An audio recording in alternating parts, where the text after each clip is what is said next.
بسم اللہ الرحمن الرحیم۔ اگر امام امامت کے وقت تنہا آدمی کے نماز پڑھنے کی طرح امامت کے وقت تنہا کی نیت کر کے نماز پڑھنا شروع کر دیتا ہے اور پیچھے جو مقتدی نماز پڑھ رہے ہوتے ہیں امام ان کی نیت نہیں کرتا کہ میں بحیثیت امام ان کو نماز پڑھا رہا ہوں، کیا اس صورت میں امام کی نماز اور مقتدیوں کی نماز کا شرعی طور پر حکم کیا ہے؟ حالانکہ امام نے مقتدیوں کی یہ نیت کی ہی نہیں کہ میں ان کی امامت کروا رہا ہوں، اور مقتدی جو ہیں انہوں نے امام کی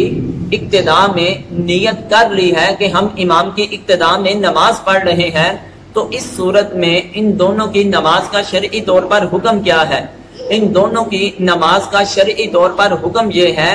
اگرچہ امام نے صرف تنہا اپنے اکیلے کی نیت کی، پیچھے جو مقتدی ہیں ان کی اقتداء کی نیت نہ کی،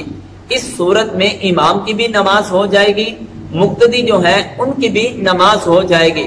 کیونکہ امامت کے لیے امام کے لیے یہ ضروری نہیں، یہ شرط نہیں ہے کہ وہ ساتھ مقتدیوں کی اقتداء کی بھی نیت کریں۔ ہاں، مقتدی کے لیے ضروری ہے کہ جب وہ امام کے پیچھے نماز پڑھنے لگے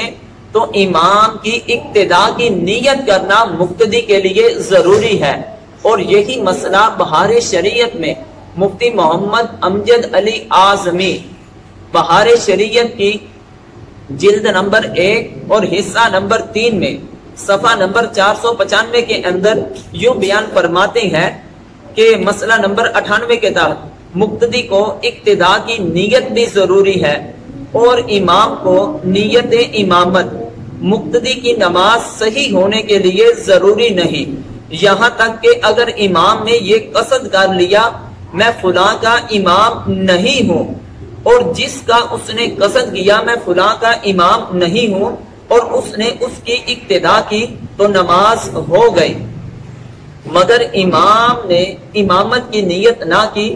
تو ثواب جماعت جو ہے وہ نہ پائے گا، اور ثواب جماعت حاصل کرنے کے لیے اس کے لیے مقتدی کی نیت کرنا ضروری ہے۔ یعنی اس مسئلہ سے بھی ہمیں یہ پتہ چلا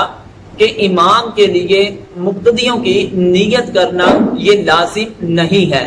ہاں، اگر امام مقتدیوں کی نیت کر لے گا تو پھر ہوگا کیا، امام کو جماعت کا ثواب مل جائے گا،